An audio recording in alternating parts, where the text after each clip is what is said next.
Hi, in this video I want to talk about and just share some few ideas on why cryptocurrency will not replace the ordinary currency, the status quo money system, and why big data will not replace oil industry. And oil industry I also mean the energy industry. Now let's go to Bitcoin. Well, there's so much to be said there. I'm not going to talk about the investment aspect because it is an investment kind of thing for people to increase their value, and for third world countries and people in unsecured regimes to have a sort of safe uh, haven for their money and to transfer money and to all kinds of stuff. Criminals, people who want to evade taxes, and and so on. So my point is, Bitcoin or cryptocurrency, at least Bitcoin missed its chance to be sort of among the ordinary people. In 2014, while I didn't even had a Bitcoin, and not even half a Bitcoin. I had like 0.3 or something. So we went and had a Schwarzwälder cake tea in Berlin 2014, and there were other shops and cafeterias who offered Bitcoin payment. It was a bit like a hassle, but fun. I just wanted to sort of explore it, and I was interested. So I had some few, not even Bitcoins, as I said. And then 2015, the same cafeteria, the same street, nobody took Bitcoins anymore. And that was during these years where Bitcoin was sort of being flat, like nothing was happening if you look at the charts. And then it eventually it took off, and now it's one Bitcoin is worth $10,000. So the amount I had would have been $3,000 right now or more. Anyway, so it missed its chance, and the promotion idea was to have instant money transfer. Like if I meet you up to buy your guitar, I can pay you in bitcoins because money transfer takes time. Well, that has been solved now, at least in Sweden, probably in other countries too. You have the system where you just send money to a phone number. We call it Swish.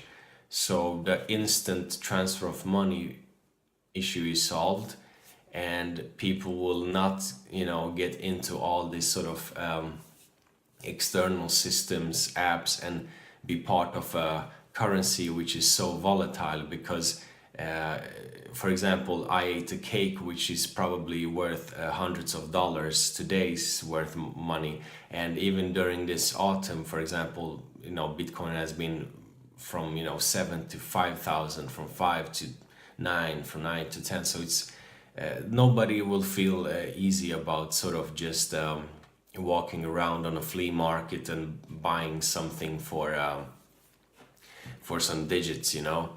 And this brings me to this sort of democratic aspect, which was very much promoted as the ideal of Bitcoin. It would be sort of the boot in the butt for the fiat currency, the status quo currency. But at the same time, no currency can ever be totally democratic. It's always centralized in one way or another. That's my take on it, from everything, because even in the Bitcoin realm, you have few people with the most wealth, just sort of like in the ordinary money system. The thing is, though, money is still safer. Bankings have guarantees for your money. We call it insättningsgaranti in Sweden. Well, okay, if everything goes down the drain, all is gone. But anyway, there's a certain sort of liability to the law, to the system, because this sort of peer-to-peer anarchic kind of ideal of Bitcoin, which it has been talked about, is a beautiful thing in the theoretical sense. But when you look at the practical thing, I mean, all Bitcoin would do would just take the same path in a much faster way, sort of like money has done over the years. And I just don't see it to be any kind of democratic value to it, something liberating, something that's a better exchange for the system we have. And that is not saying, I'm in favor of today's system, because I think they missed their chance. Now, my point of this video, the general point, is that nothing sort of digital will ever sort of replace, no cryptocurrency will ever replace gold or, classical assets, ownership stuff, and so on. It will never happen, because, whenever a currency becomes mainstream, it will, it would face the same sort of problems money has today. You want it to be stable, you want it to be safe so that you can buy oranges, today, and the next month those oranges would not be worth, like a Tesla car or something. So this brings me to the latest hype up in the digital world of big data. Claiming that it will be the next oil, it will replace the oil industry. And of course, big data and all the data we put out is valuable for so many purposes, marketing, population control, just the Orwellian nightmare. And I'm not even gonna go and apply AI into this discussion, so I'm just gonna ignore that for this time. Well, it will be an important thing, but it will not ever replace oil industry or the energy industry. Why? Because it's so sensitive. You see, big data can be lost. EMP from the sun or something, it's gone. Hacker, it's gone. A country destroys another country's system, it's gone. It's corrupt. However, oil, energy, and as we have an energy crisis, and we will sort of renew the energy systems to come. You can't live without energy, without those that kind of nut and bolt aspect in our lives. While all these data systems are pretty good, they offer so many opportunities, but come on, people lived healthy even in the 50s, and they had marketing campaigns back then. They had privacy intrusions and all that. So I think it's part of hyping up something, just like a stock market, to get the buzz out. Journalists write about it, everybody starts to talk about it. But when you really look at things for what they are, energy, gold, and classical things of value will always stick around. And so that's why big data will never be the energy system, because we can all live without the smartphones, without big data. We can't live without the heat in our house, the thing that drives our cars, be that electricity coming from nuclear plants, or maybe in the future they will come up with some better way to extract nuclear power, or reuse already used nuclear waste or something, solar power, and so on. So I think there's a tendency to sort of hype up stuff and always apply like the ideal thing we have in our minds towards that.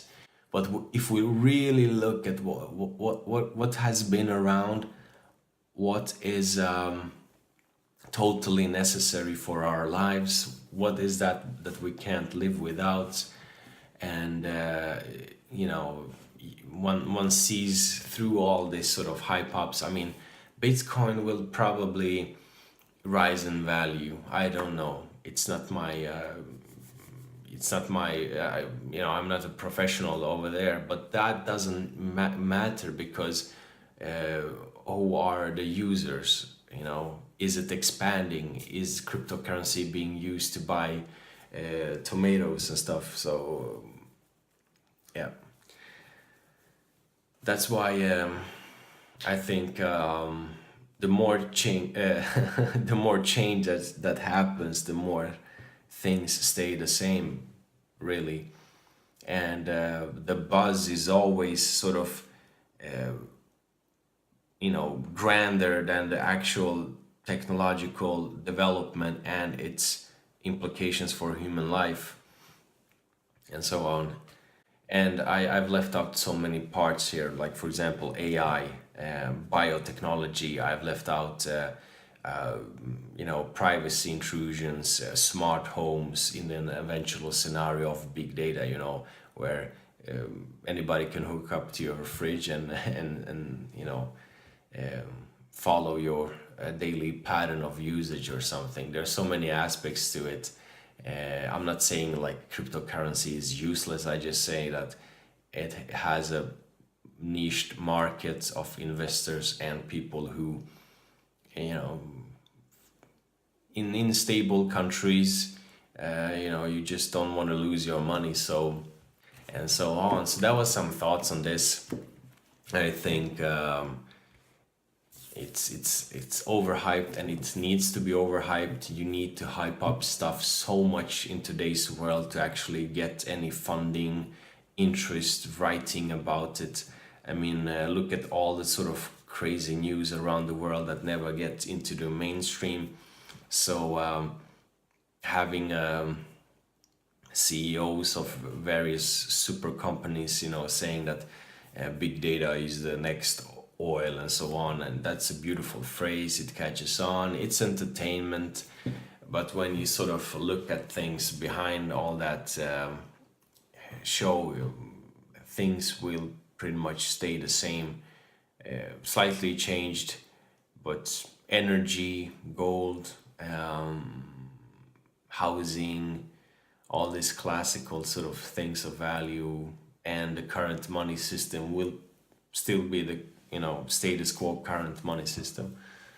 And yeah, so that was some thoughts on that. What do you think? Take care and all the best. Ciao.